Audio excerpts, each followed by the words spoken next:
Assalamualaikum. Selamat datang kalian para penggemar cerita horor yang ada dimanapun. Sudah makankah?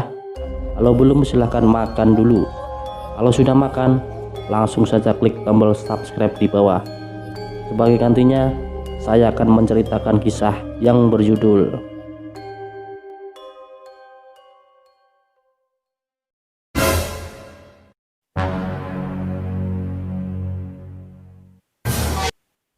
Dari kecil, aku sudah biasa dengan hal-hal berbau klinik.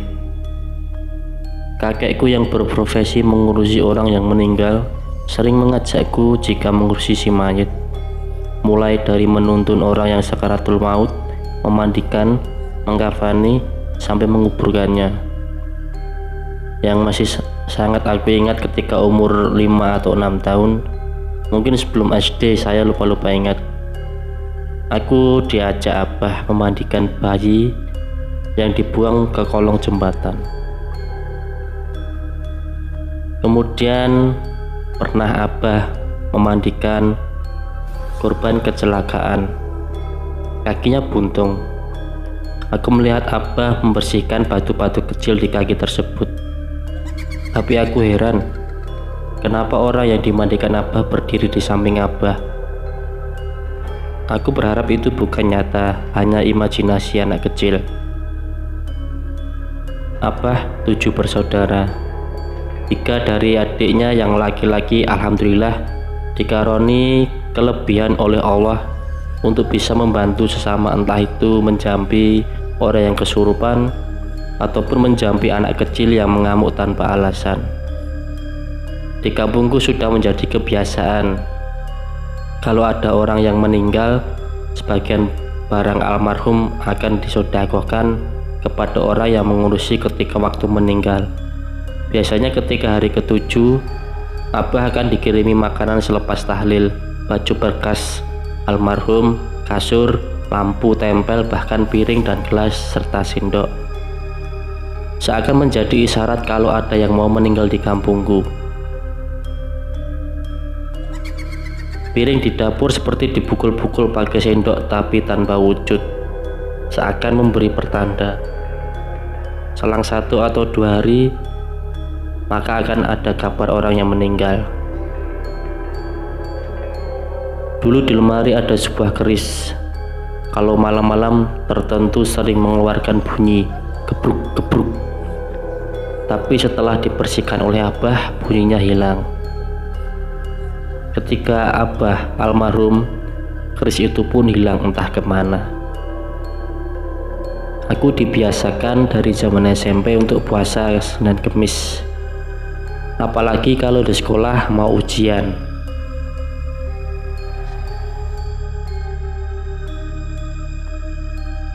Abah akan memberikan amalan yang harus aku selesaikan, entah itu ayat kursi atau surat kulhu dengan jumlah yang ditentukan.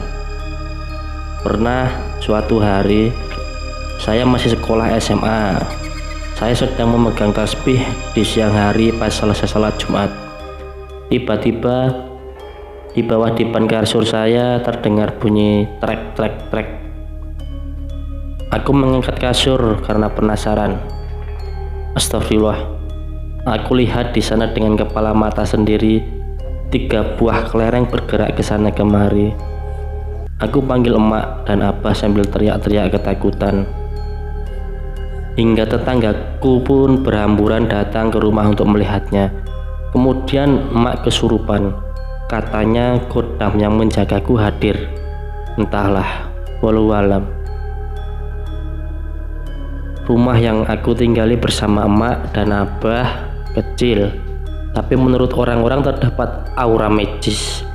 Bahkan pengasuh anakku pernah berlari terbirit-birit keluar karena tiba-tiba mencium bau kapur sirih yang biasa dikunyah nenek-nenek.